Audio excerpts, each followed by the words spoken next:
Hi everyone. Pat asked me, I don't know, a couple of months ago to come up with an idea for what I could talk about tonight. And she sort of said that might like to talk about what we did at Milkwood. And I was kind of a bit taken aback and trying to work out, I didn't want to come here and just talk about what we were doing. And I wanted to try and put it into some sort of context for you guys who are living mostly in a forest environment.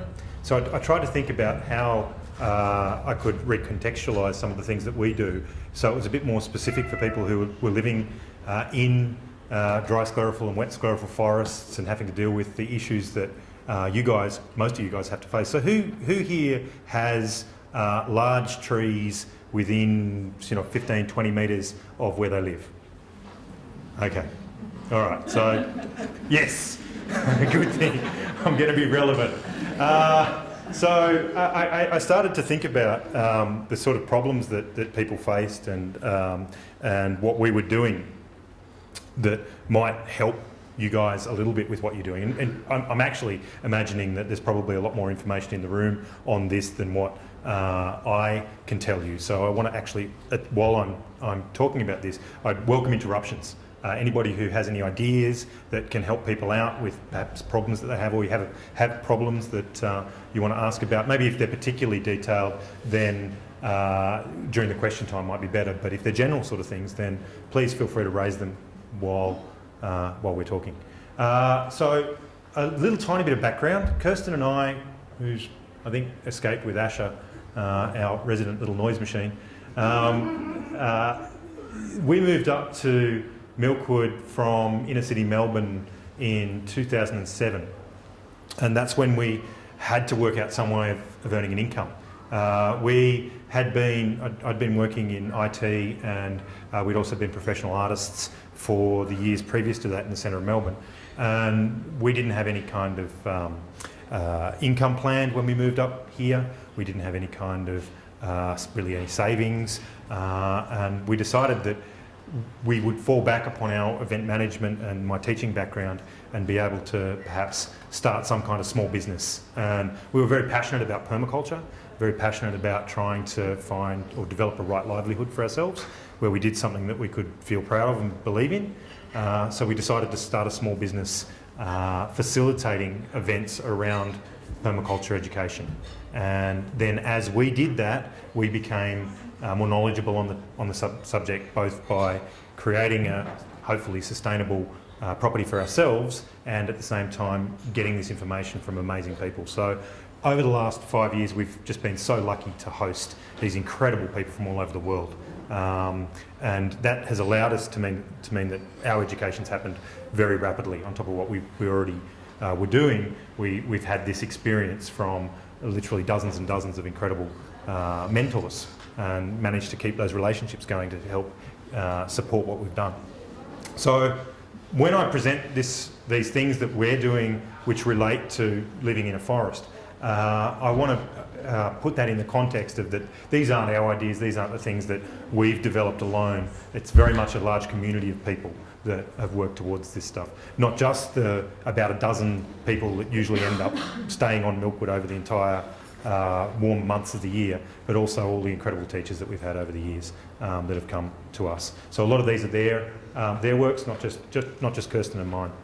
So the first thing that I thought about when on this topic was really that when people talk about especially dry sclerophyll forest and eucalypt forest and permaculture, what's the first thing that comes to mind for you guys?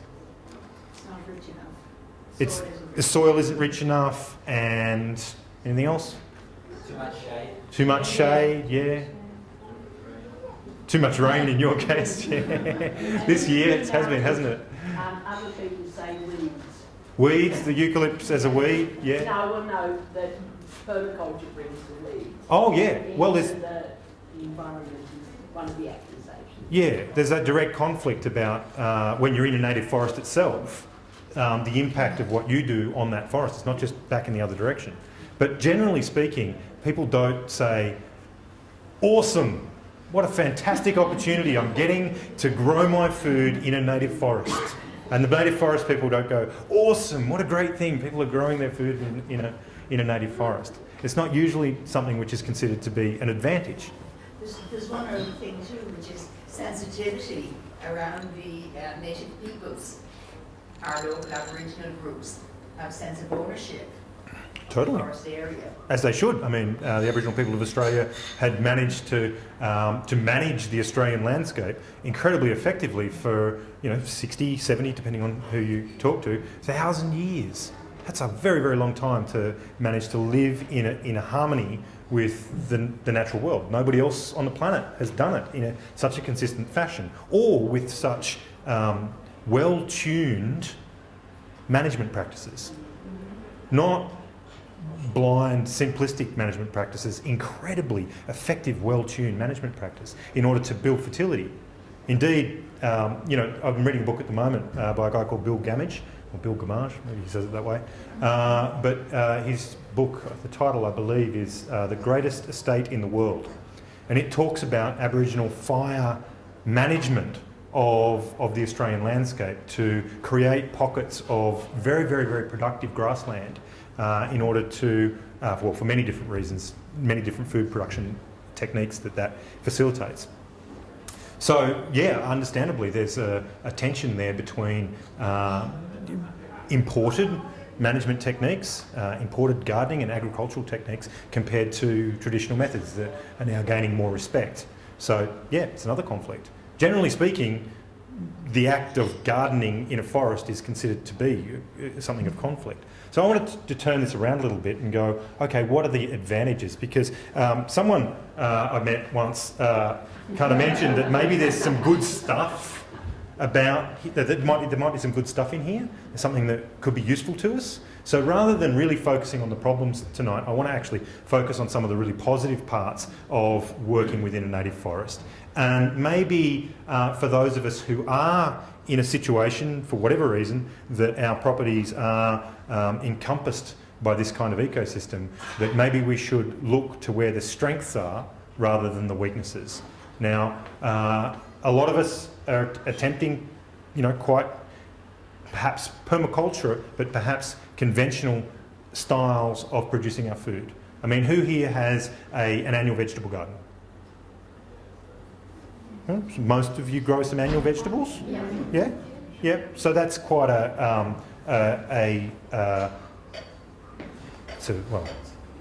it's definitely an imported method of producing our food, isn't it? It's not something that you would consider to be an Aboriginal practice anyway, is it? So, and that is probably the hardest way, one of the hardest ways to produce foods in the middle of a native forest. So we haven't shied away from that. That's what we do as well. There's some great big towering eucalypts. This is our market garden. The towering eucalypts run right along the side of our market garden, and that presents Stephen with significant problems in germination and productivity on the areas close to the big eucalypts. The obvious things are dealing with the allelopathy, so that's the kind of negative chemical traits that eucalypts generate, and also the fact that they obviously consume a whole bunch of water, nutrients, and shade out our gardens. And also sort of trying to get along with the critters that come along with that native forest. So in our case, we've probably got it a little bit easier than you guys. We're in an open woodland environment up there near Mudgee. It's not as dense as what it is around here. And therefore we haven't got the same density of critters as well. And our critters are generally not the ones that bother you guys as much. I've only ever seen one brush-tailed possum where we are. Who would like to have that situation? We've got occasional koalas, but they don't do any damage. The roos are up on the ridges, occasional echidna, but we're in highly degraded grazing country, so we've got our own set of problems that came along with that. We've got, where we are, it's been 150 years of set stock merino sheep, superfine merino wool.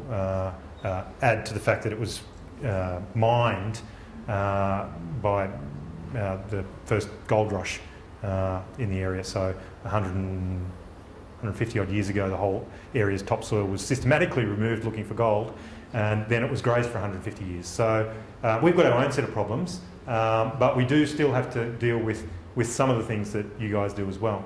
So this is the sort of normal challenges that people have. But I want to sort of turn that on its head and go, well, okay, that's a problem, but at the same time, we've got this great dappled shade, which is actually often better than full sun. Jeff Lawton, who was my first permaculture teacher, said to me that in Australia, gardening is like driving a Ferrari, right?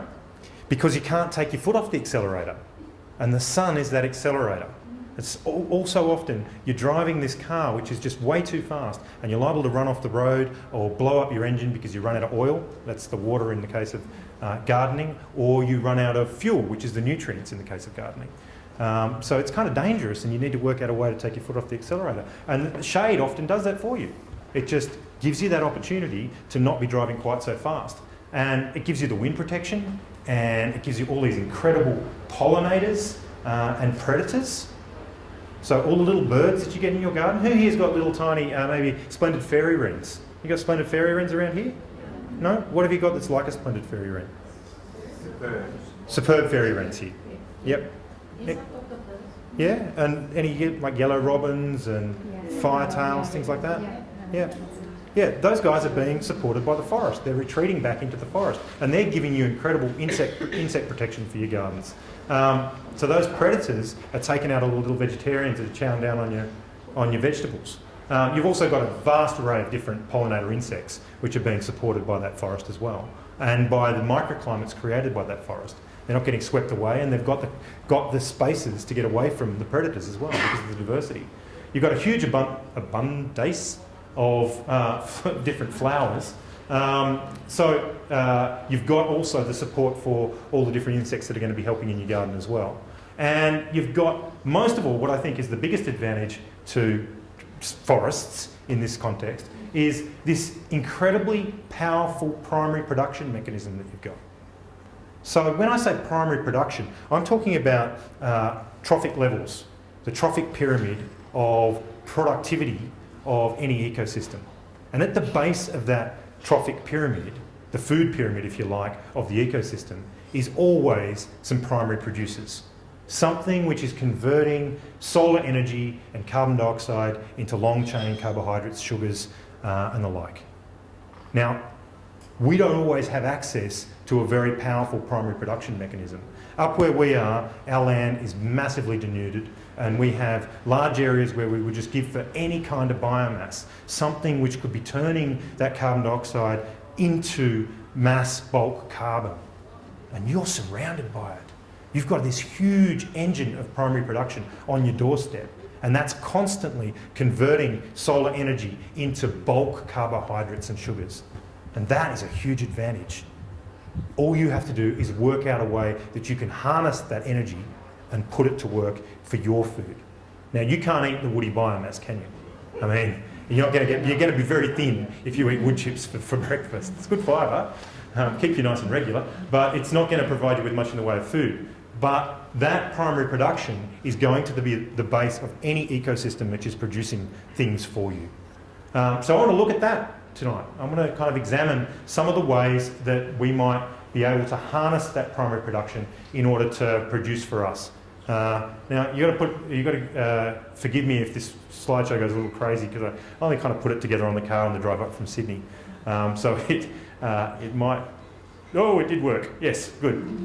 Okay. So some strategies that do work. These are some of the things that we're doing. So I feel a little bit more confident to talk about that we're doing up at the farm, which I think work really well in the context of living within a forest.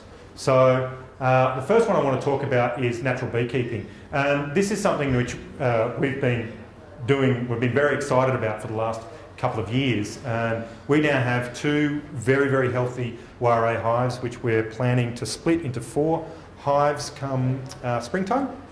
They were so healthy this season that we're pretty confident that we're going to be able to just divide them in 2 to double our productivity of those hives. And the reason why those hives are so productive is we do have some very healthy native forest around us. we were lucky enough to, a family friend sold us his block, which was just across the road from where Milkwood is, about 2 years ago. And that block is 400 acres of beautiful forest. So our bees have a lovely, leisurely 1,500 metre to 2 kilometre journey every morning to fly out their hives and buzz over to a beautiful forest which is mostly red stringy bark, yellow stringy bark, and the greatest honey producing tree on the surface of the planet, which is yellow box, which is Eucalyptus mellifera, Eucalyptus Meliodora, sorry, as is David Holmgren's property, named after that tree, Meliodora. Meliodora means it, the Italian honeybee is called Apis mellifera. A melliferous plant is one which produces honey. Meliodora is the melliferous eucalypt. So we're incredibly lucky that we've got this forest full of honey trees, combined with two of the best flavouring honey trees, the red and yellow stringy bark. So that's the reason why our simple little Warre-style hives can produce up to 120 kilograms of honey in a season. This season, it's been very wet, so they haven't done so well. I think we've only harvested from the 2 hives about 60 kilos of honey, which is not too bad for 2 small hives only in their second season. So it's starting to take off. So this is, I wanted to show you a couple of little pictures of what natural beekeeping kind of entails. Let me find my mouse, there it is.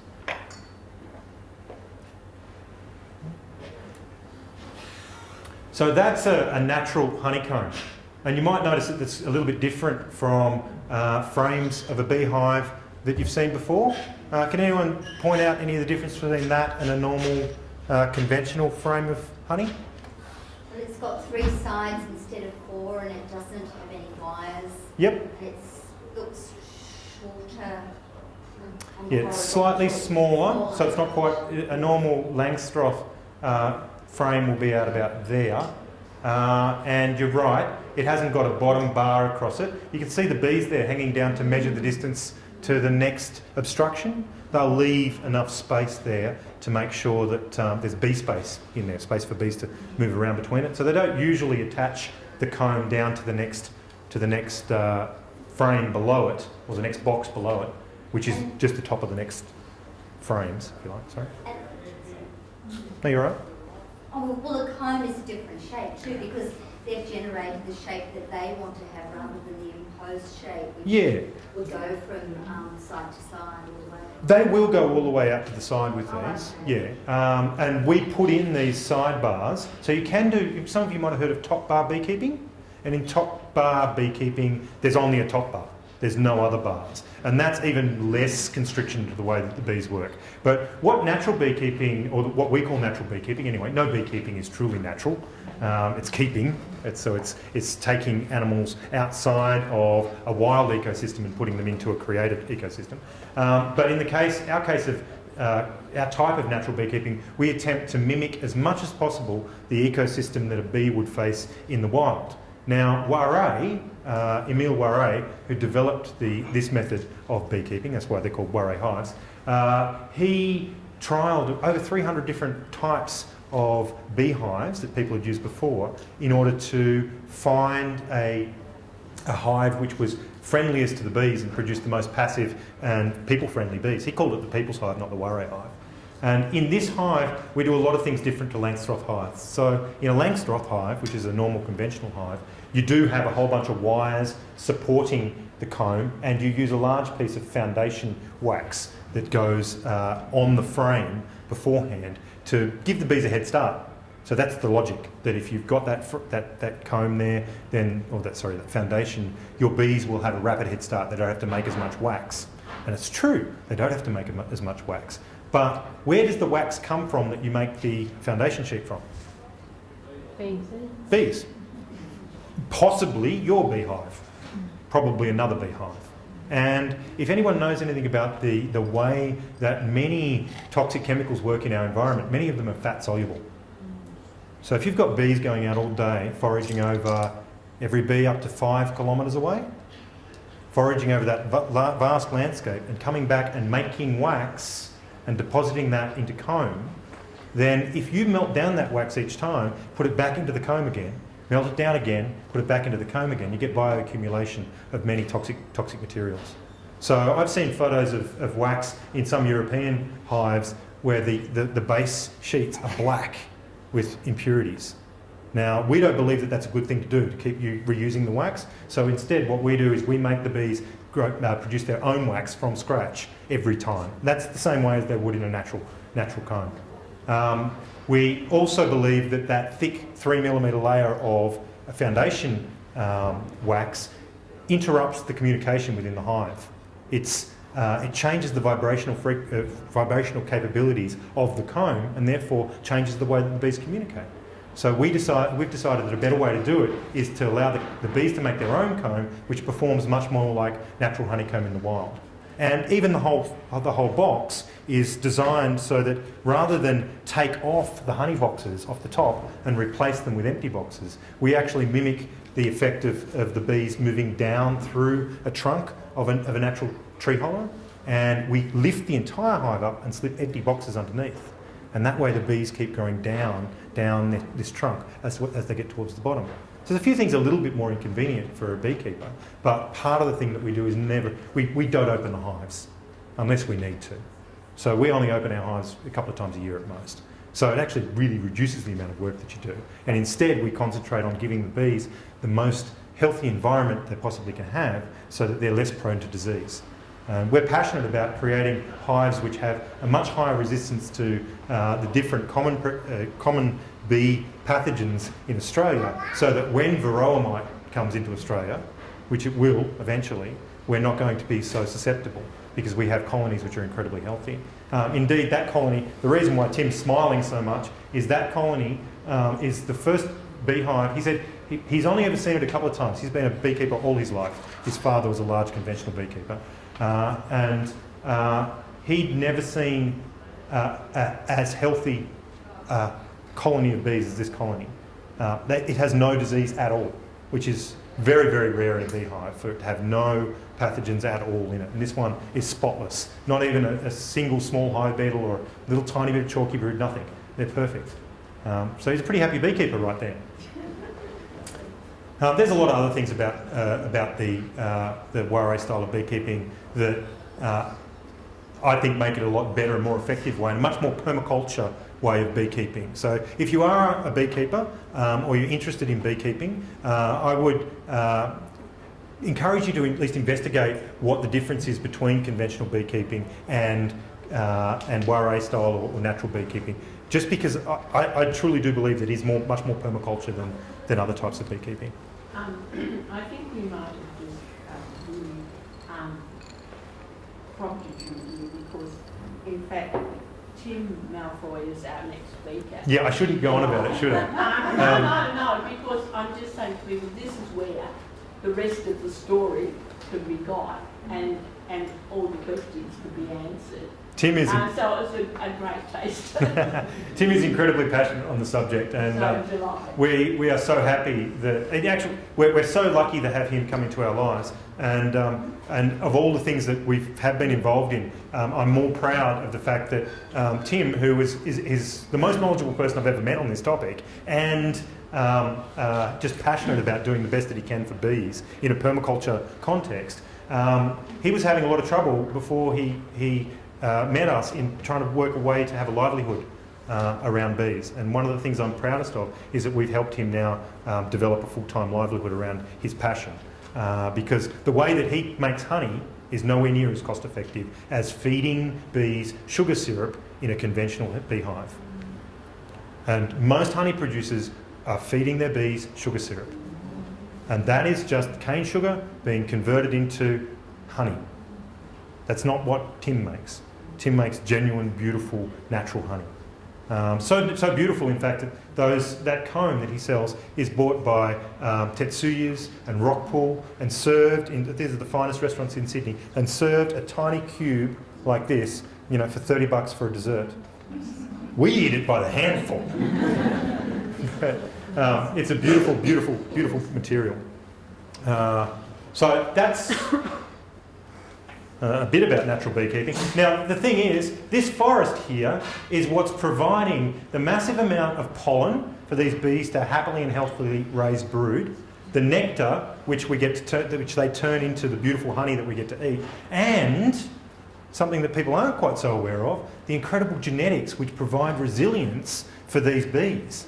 Now, if you import Italian honeybees as your breeding queens to maximise, as in Italian honeybees, as in you import actual bees from Italy, to provide the genetics for maximum honey production, how well adapted do you think they are to local conditions? No. Now, instead, if you let your bees open mate, which means, excuse me, you let the queen fly out on her maiden flight, or her marriage flight, and mate with drones from other colonies in the area, you're getting to pick up all the genetics of the locally adapted bees. These are the bees that have lived here for over 100 years anyway. So in your forests around here, there are massive populations of feral Italian honeybees. They've been here for a very long time. Now, you can question whether that's a good thing or a bad thing that they're out there, but the reality is they are out there, and there's nothing that is ever going to happen for us to remove those Italian honeybees from Australia in the wild. But those bees are now locally adapted. They're much more resilient to local weather conditions, local disease conditions, local competition than anything that you can import from overseas. So if you do let your bees open mate, then you're getting the benefit of those genetics. And that means that each year your colony or your hive gets a little bit stronger. I just have to show you this photo as well, because this is Tim just teaching. Have you ever seen a bunch of people so intent on looking at some bees? I like Stephen's face particularly. It's like, what the? We've had, I think, about 8, 9, 10 or something of these courses so far. So that's like 200, 300 people who have done this course. And you see most people don't wear protective gear. We have protective gear for people if they want it. We're opening up hives, handling the hives. In the entire time, we've had one person get stung, and she had a very large hairdo with a lot of hairspray. And the bee got caught in her hair and it stung her. So that's very much a difference between this style of beekeeping and more conventional beekeeping, is just how passive the bees are, because they're not stressed. Everything about the design has been designed to make it less stressful for them. Whereas the Langstroth hive, it was formulated very accurately to be a perfect champagne crate. When Langstroth decided on the size for his boxes in a conventional beehive, he chose champagne crates. And that's why they are the shape they are. Got nothing to do with bees at all. Whereas Warray trialled 300 different beehives to get the best one for the bees. So there's a little bit of difference between the two, and it's not, you know, it's all about trying to make those bees happy. So that's natural beekeeping, and that's the first thing I thought came to mind of advantages of being in the forest, because you have literally an unlimited supply of nectar. Eucalypt trees are like no other plants on the planet. Nowhere in the world can produce honey as easily or as productively as what we can in Australia. There is no place in the world with the same kinds of trees producing this much nectar as what we have. When a honey flow is on, you'll be doing your best to feed them empty boxes so they can fill them up with honey for you. It's that easy and productive. And the material and the price which people are prepared to pay for honey, which is so low, means that like all our food production, beekeepers have to cut corners and have to put their animals under a lot of stress in order to make money.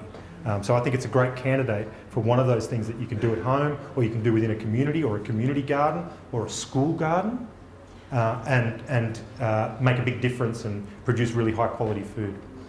So natural beekeeping. Another one that I thought of was aquaponics. Okay, so if you're having trouble growing plants in the ground next to a eucalypt, why not just not grow them in the ground anymore? Why not lift them up out of the ground and grow them in a soilless medium? So aquaponics is something which I was very at two minds about when I first sort of learned about aquaponics. I was worried that it was a bit of a train set type thing. It was one of those things that certain people who liked playing with train sets, or who liked, you know, building things out of Lego, would enjoy. And then it was all plastic plumbing and PVC and materials which I didn't feel very positive about. And that was until I found a guy called Charlie, that's Charlie there. This is a little aquaponic system that we put in, with Charlie's help, at the community garden in Alexandria, where we teach a lot of the courses down in Sydney. So there's a grow bed, and here's the pond. This was just after we set it up, so it hasn't got much in way of productivity there at that stage.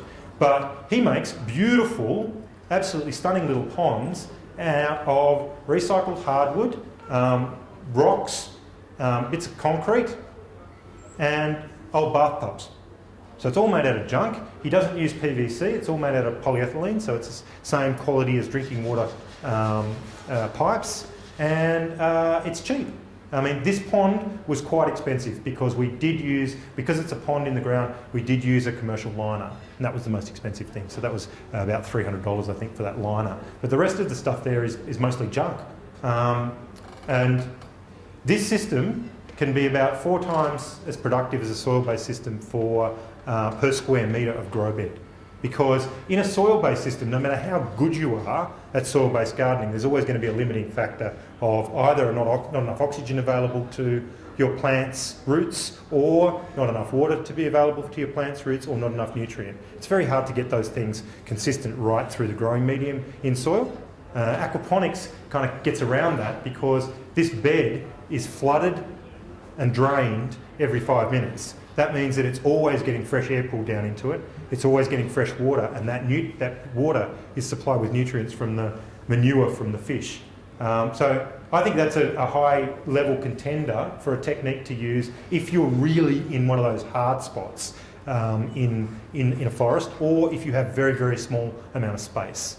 Now, in our case, we don't do much aquaponics up at the farm. We've got a large amount of space, we've got plenty of sunshine, and we can get away from trees. But if you're caught in a tight situation, I think this is a candidate for a way of producing food intensely without using a lot of space or a lot of water, and without having to deal with the problems of root competition and the like. Yeah. Most people, when they think about aquaponics, they're thinking about it as a way of growing fish, and I would caution people that that's not really what an aquaponic system is. It's a closed-loop system that produces vegetables very efficiently. This system actually, the fish in there are goldfish and snails. So there's not going to be a lot of food generated from the aqua part of this aquaponic system. It's a grow bed for growing vegetables. And these systems are much more efficient at producing vegetables than they are producing fish. You can design and build an aquaponic. Has anyone got an aquaponic system here? Yep. And you can build aquaponics. Do you get fish harvests regularly from your aquaponics? Yeah, I do. Yeah. I get a lot of fish. Awesome. So you can definitely do it. I'm not suggesting that aquaponics is only about vegetable production, but what a lot of people forget is I bet you get a lot of vegetables from your system as well, don't you? Yeah, I do get vegetables. Yeah. That's How many fish you get, so? Yeah, 200 fish wow. a year or so. In a suburban garden. Fantastic. I'd love to come and see that system. They're ready to be harvested this winter. Ooh. When's the barbecue? Well, the one I have, they come from Queensland called jade perch. Jade perch. So they are like silver, but they're a little bit more fat, and the omega-3 content is very high. Yeah. They're a world-renowned fish, but one of the best aquaponics fish. So like flaky. And how high up are you? What's your altitude? My altitude? No, I'm low. I'm not in mountains. Yeah. See. So for the rest of you, jade perch might be a little bit harder to do because of the temperature difference. So jade perch up in the mountains, you would probably have to heat in order to get performance out of them because they don't like it too cold. But up here, you could do trout and do quite well with trout, or even silver perch would be okay, especially over the warmer months of the year. Jade perch as well, probably, over the warmer months, but maybe not as successful as yours. Well, the heating is the only issue that can be also resolved. I mean, you can have a low combustion wood heater, or you can just use old oil, in a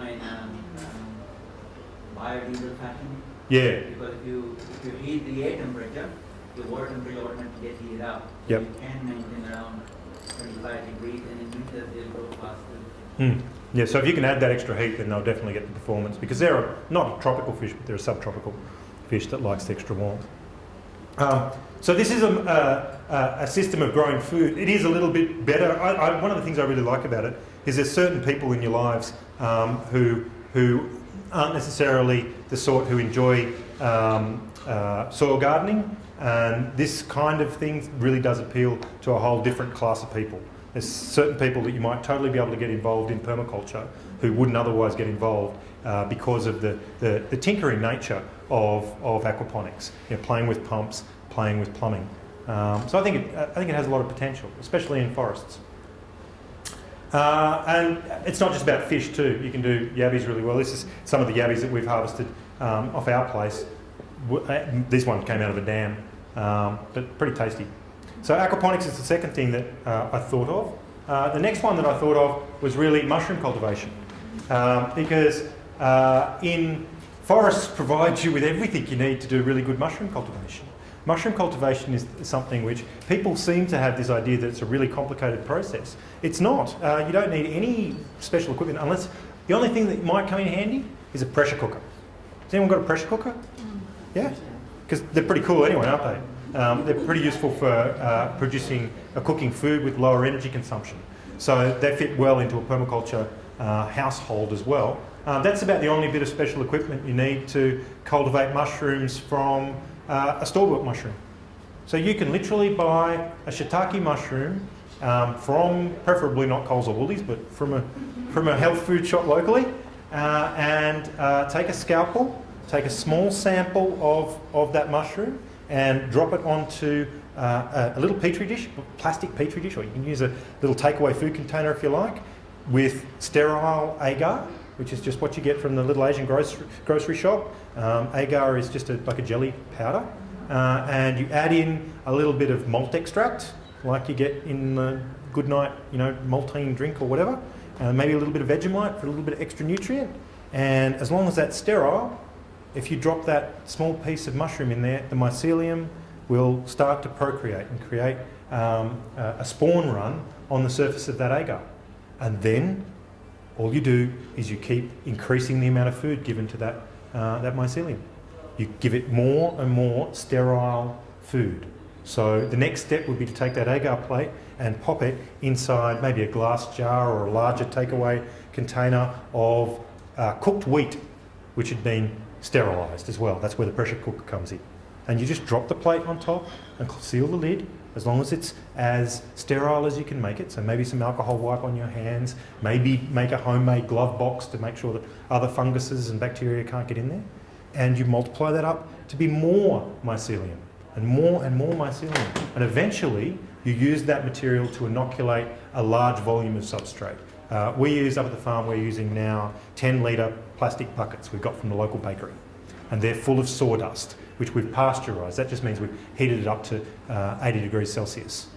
So we pasteurise that sawdust and we dump the big container full of grain spawn, mycelium growing in grain, into the top of that container and seal the lid up. Give it about a month until it's fully colonised that sawdust, and then they're in a bucket with some holes cut in the sides of them. We pull that bucket out and expose it to the air, and out comes oyster mushrooms or shiitake mushrooms. That's a good way. Oyster mushrooms grow best that way. Shiitakes we inoculate by doing a similar thing, except we create dowel spawn, as in little dowels of wood, which are colonised by the mycelium, and then we drill holes in old bits of eucalypt log and tap those dowels into those holes, and then put them in our shade house. And then after 6 months, we take them out into the food forest, or the forest garden, and they start to fruit. The only thing that you have to be careful with is making sure that you get the shiitakes before the slugs get the shiitakes, because slugs love shiitake mushrooms like everybody loves shiitake mushrooms. But they're pretty healthy looking shiitake mushrooms. This one's actually growing on sawdust and straw, just a combination of sawdust and straw. So where are you going to get the substrate material, the food material for those mushrooms? You need a native forest or something. You need somewhere that's doing that primary production of long-chain carbohydrates that the mushrooms can eat that other things can't. So giving them their own special diet is what's going to make them produce really well. So that's finding the substrate material and giving them a shady and cool environment to be able to grow and to multiply and to fruit. So you've got plenty of that in this forest. You think there might be some shady, cool material and some substrate material in there? I think so. Just a bit. Now these guys are well established in Australia, so you've not got any problem. They're king oysters, and these are, they're actually the other oyster, which I can't remember its name, Phoenix oysters, I think.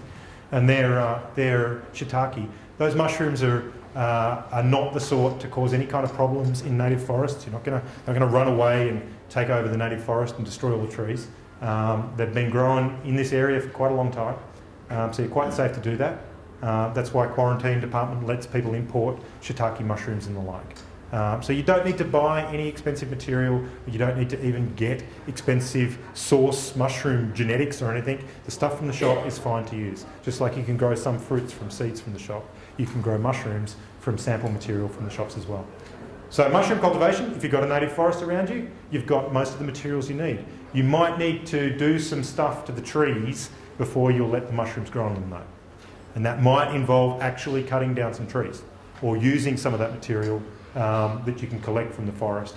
So that's kind of the next thing that I wanted to talk about. It's use the actual materials that the forest has to offer, because there's a massive amount of this bulk material that the forest is generating for you. Now, if we are looking after our forests, and as permaculturalists, you've got to remember that's one of the key tenets of permaculture, is that we do intensive local production in our personal environments, as in our homes, in the bit immediately surrounding where we live, so that we can leave as much of the planet over to wilderness as possible.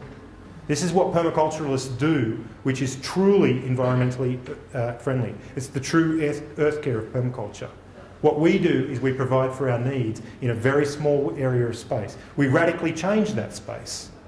You know, we radically change it from its native, natural environment so it can provide for our needs. We do it so much more efficiently than conventional agriculture. So in Australia, the average ecological footprint is around 70,000 square metres. So what that means is that for every person in Australia, on average, there's 70,000 square metres of land which is required to produce the things that you use each day, each year, each week. That land has to be set aside for you, for each and every average Australian. 70,000 square metres. Of that, it's about 36,000 square metres is required just for your food. So that's 36,000 square metres. What does that work out to be in size? It's around about 4 football fields. So 4 football fields, 1, 2, 3, 4, just to grow our food. Has anybody here ever seen a vegetable garden the size of 4 football fields? Do you think a vegetable garden the size of 4 football fields could provide for your food needs? I think so. I mean, realistically, a 100 square metre vegetable garden is an incredible amount of food production. We've got a 400 square metre vegetable garden. In its first season from abused pasture, it turned out 2,000 kilograms of food with only the addition of compost and some horse manure from the local showground. That was there was a few little like a dynamic lifter style fertiliser going in at planting of some plants. But 2,000 kilograms in 400 square metres. You can produce, you know, by far the majority of your food needs in 30 or 40 square metres of garden. The guys those Californian people who tried to patent urban homesteading, is the name, what were they called? The DeVace family? Did anyone hear that story? Yeah, the DeVace family. They claim to be producing 100% or 99% of their food requirements from 400 square metres. It's 4 adults. So 100 square metres easily could produce everything you need. That's 360 times more efficient than conventional agriculture. We do this because it offsets massive amounts of land to be allowed to be used for wilderness. So if you're getting criticised by someone in your community for affecting the forest around you, then turn it back on them and say, listen, my 10 square metres of vegetable garden offsets 3,600 square metres of your raping of agricultural land over the ranges. How can you be treading lightly on the earth if all your food comes from Woolworths and Coles? You're not. if you're producing some of that food yourself, you are offsetting that damaged agricultural land. So, I don't have a problem with using a little bit of what the forest around us offers. So the things that we do at our place, we use stick fuel a lot. Rather than having to chop firewood, like what Ro's sitting in front of there. So there's Ro at a teacher training course just recently, with a big stack of our firewood behind her. We do cut timber for firewood. This was actually the tree that she's sitting under, because it was sick and dying, and we had to fell it, or fell part of it anyway, in order to make that area safe.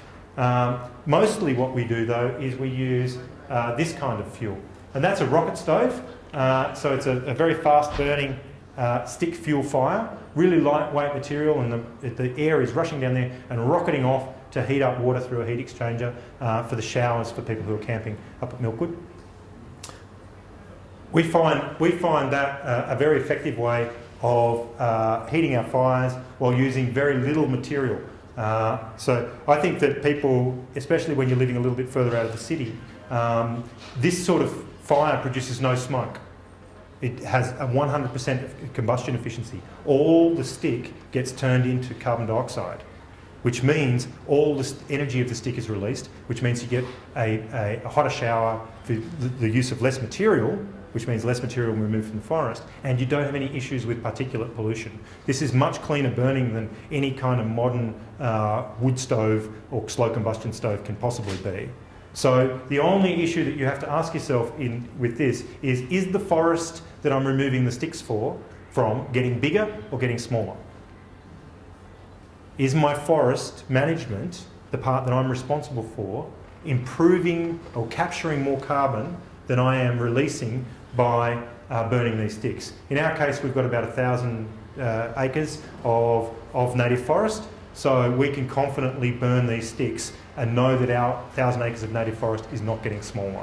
In actual fact, it's getting bigger because we've stopped a lot of the grazing that's been happening in it and the like. So it's carbon neutral and very efficient and easy to do. And again, made out of junk. So that's provided thousands of showers for people over the years. Do you need a lot of sticks to get that going? What we find, it depends on the air temperature. Like as we go into winter, yeah, you're going to be burning that fire for 20 minutes to half an hour to get a decent length shower out of it. And someone's got to keep feeding them in? Yeah, it doesn't eat them as quick as you'd think though. What we find is usually in summer, what you can hold in your hand is enough to get your hot shower.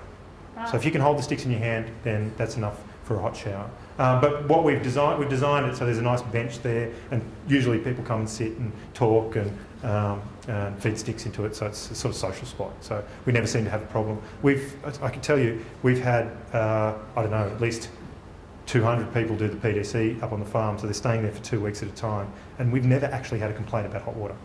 And for an education institution with that many people coming through, to never have a complaint about hot water is, I think, good enough indication that it works. And we don't even tell people how it works. It's just a little sign saying do this to make it function. And what's it made from? It's made out of the actual firebox. I got Seconds bricks from a kiln factory down in Western Sydney, and they're called isolite bricks. Very lightweight. They look like styrofoam, but they're a kiln brick, and then it's cobbed. And then above that, after it goes through the L-shaped rocket stove section, there's a heat exchanger, which was an old donkey wood chip heater, which is sitting on top, which I kind of converted into a heat exchanger for the rocket stove. Yeah. And what's making a round? That's an old stainless steel wine cooler thing. Like when you get your bottle of wine at the club, and they've filled it up with ice bucket. It's an old stainless steel ice bucket that's got the back cut out of it. And is it mud brick on the outside? Sorry? Is that mud brick sort of stuff? Oh, it's just cob. So it's clay and a bit of sand mixed with some. I don't think that's got any manure in it. It's just clay and sand and some chaff, some straw just chopped up fine. Yeah. People are always really interested in rocket stoves. And we get our firewood from the forest there as well. And here's Asher doing a little bit of rendering on our house, which is again built out of logs, partially from the forest, and having a good time there with Frank Thomas. And we also get material for our composts from the forest. In actual fact, we're planting more forests specifically to be able to do coppicing, to generate even more biomass. A lot of these eucalypts coppice really well as well. So coppice is where you chop it back and get nice thin poles which can go through a wood chipper, which is easy for our compost production. What types do you recommend for coppicing? Eucalypts do really well. So if you have a low quality eucalypt forest, for instance one which is regrowth, where all the trees are coming back at the same size, then in order to get that forest to become more natural in its diversity of sizes of trees, you're going to have to be doing some thinning in that to allow some trees to dominate and other trees to be the babies. Otherwise they'll all reach the same canopy size and stagnate and stop.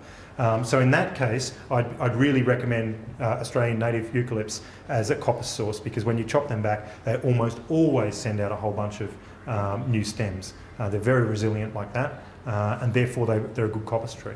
Other ones, we're planting a lot of degraded gullies as coppice systems. So the ones that are really, the leading biomass producers, the ones that they use in all the biomass power stations, are the nastiest weeds that you will grow. So particularly crack willow. Now I'm not encouraging anyone to grow crack willow. It's a tree which grows incredibly fast, incredibly vigorously, and it will really annoy the weeds inspector and your neighbours. So I don't recommend crack willow. But in a lot of places, weeping willow isn't a weed, or isn't a weed problem. As in, it's been grown as ornamentals in a lot of places like where we are. There's weeping willow growing all through the area, and the weeds inspector doesn't even mention weeping willow because he knows it hasn't become a problem in our area at all. So we grow a lot of weeping willow, twisted willow, which is a slight variant on the same. Alders, so Italian alders in the drier spots. We're starting to go through a whole bunch of different poplars. So the classic Lombardy poplar, common poplar. There's a hybrid poplar that was developed in Western Australia, which I've just gotten, which is was developed as a biomass producer, and the Yunnan poplar, which is another really fast-growing drier area poplar. I've got a friend who was just up from Victoria, in the drier areas of Victoria, and he's put some down in a drought that after 3 years had trunks that round. 3 years, a trunk that round with non-irrigated is incredibly fast. So we're doing that a lot just to produce biomass to be able to use for composting. Because if you want a good compost heap, you've got to have the carbon-nitrogen ratios right. It's often easier to find lots of nitrogen material.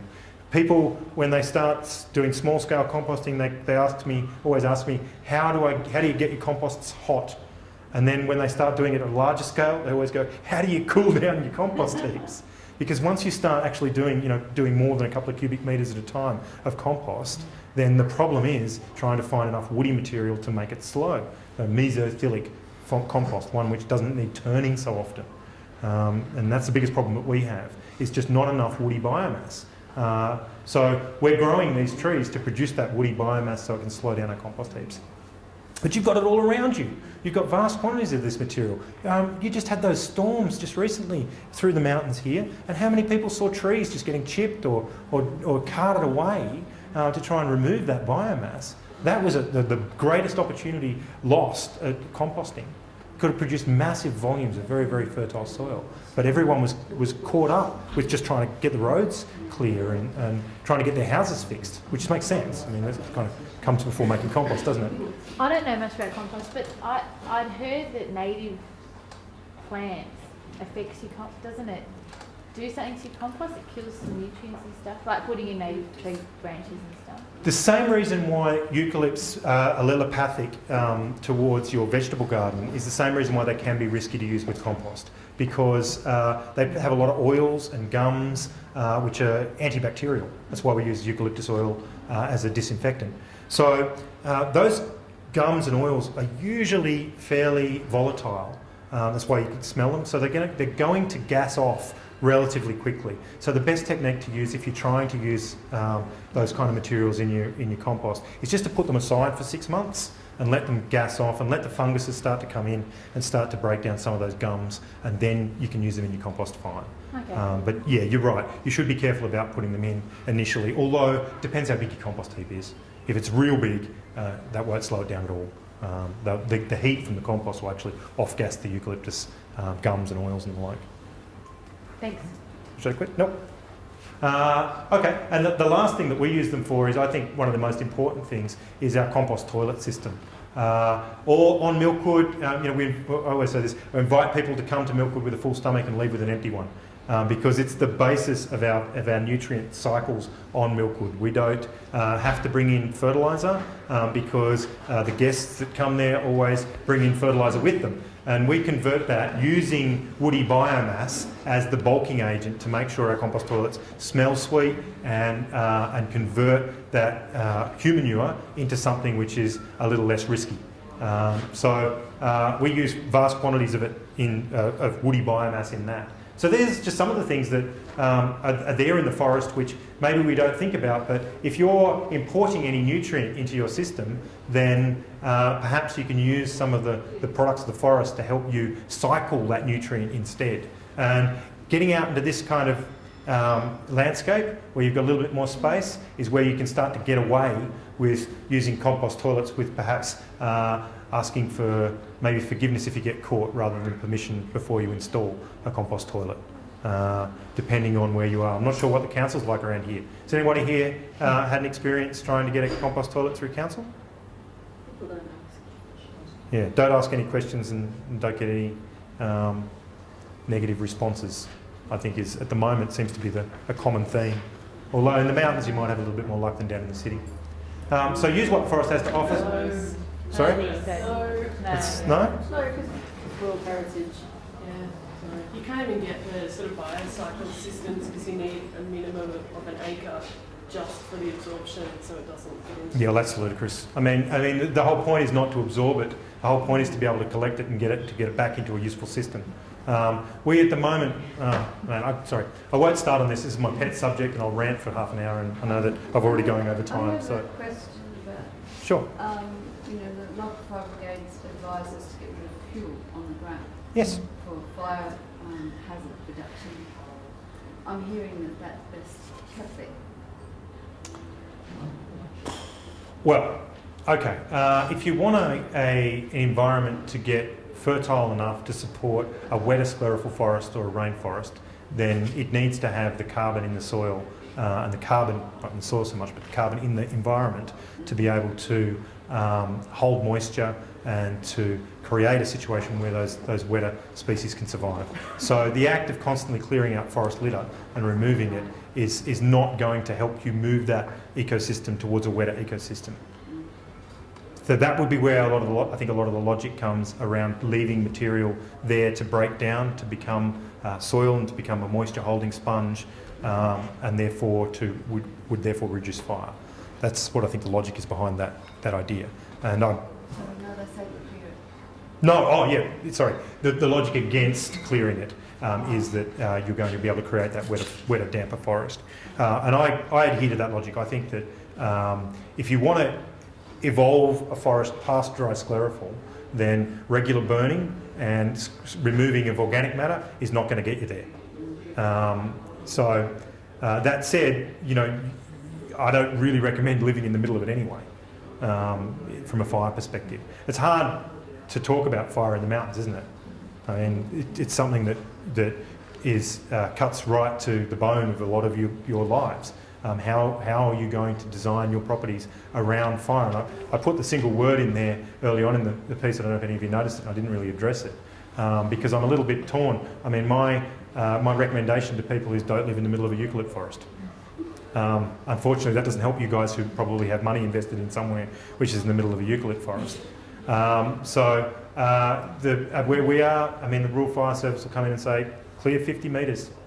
And we get a little certificate that says, yep, clear 50 metres. 50 metres back so how many of you guys could clear eucalypts 50 metres back from your house? 1 tree. Yeah. You might not be allowed to do that, hey. Sorry? Even 5 minutes would probably be a problem. Yeah. So you guys are living in a fire risk environment, but you know that. It was part of the charm that brought you here, wasn't it? And hopefully none of you are ignoring that fact. I can't really talk to you about it better than what you already know. Hopefully you're aware of your local fire situation, and you're aware of the risks involved in living in a place like this. And hopefully you've taken that into account and thought about how that's going to play out in a bad fire situation.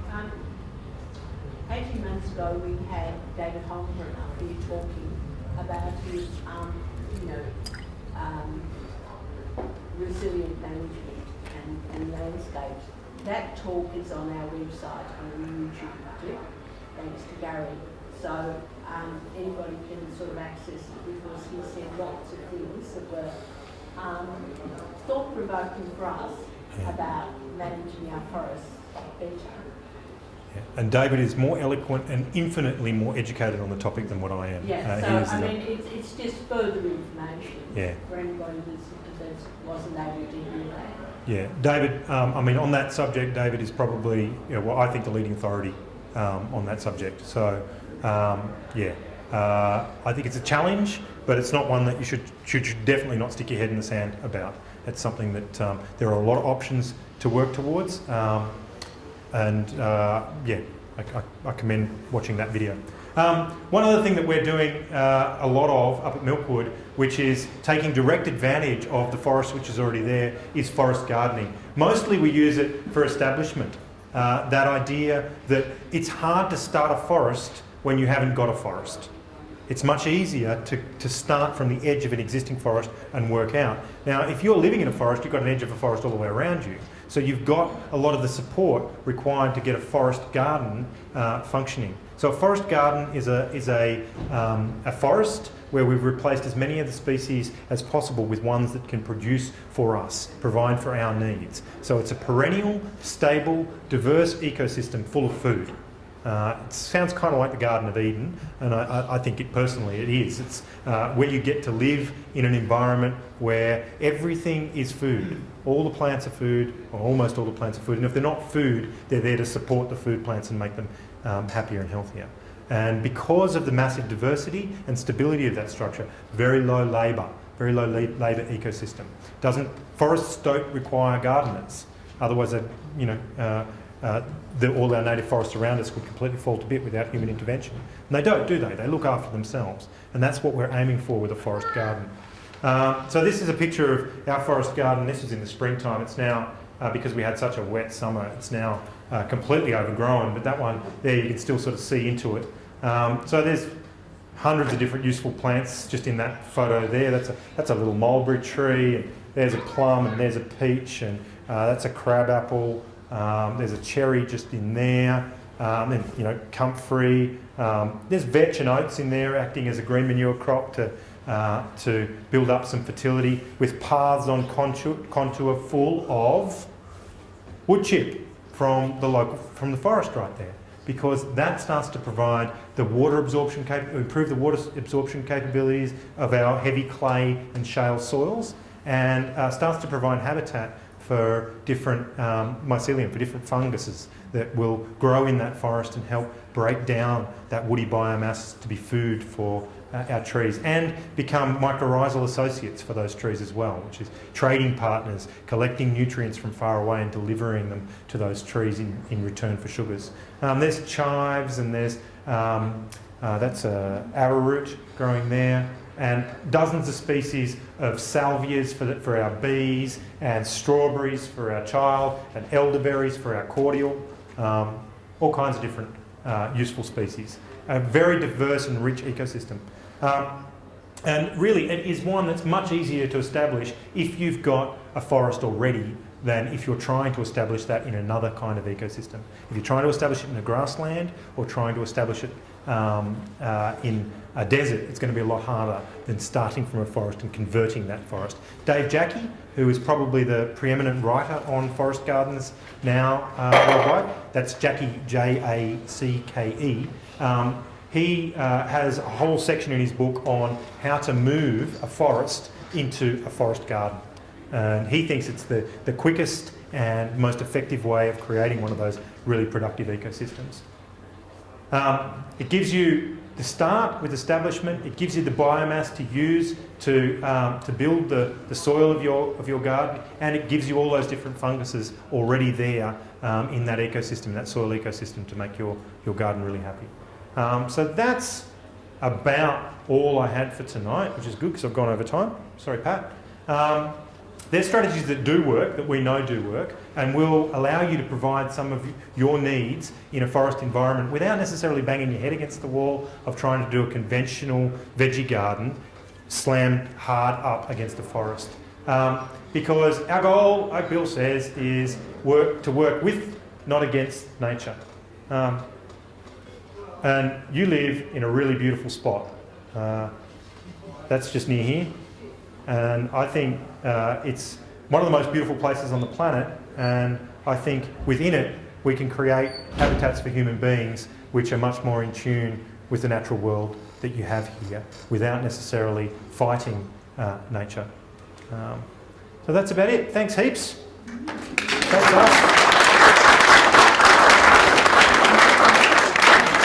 guys.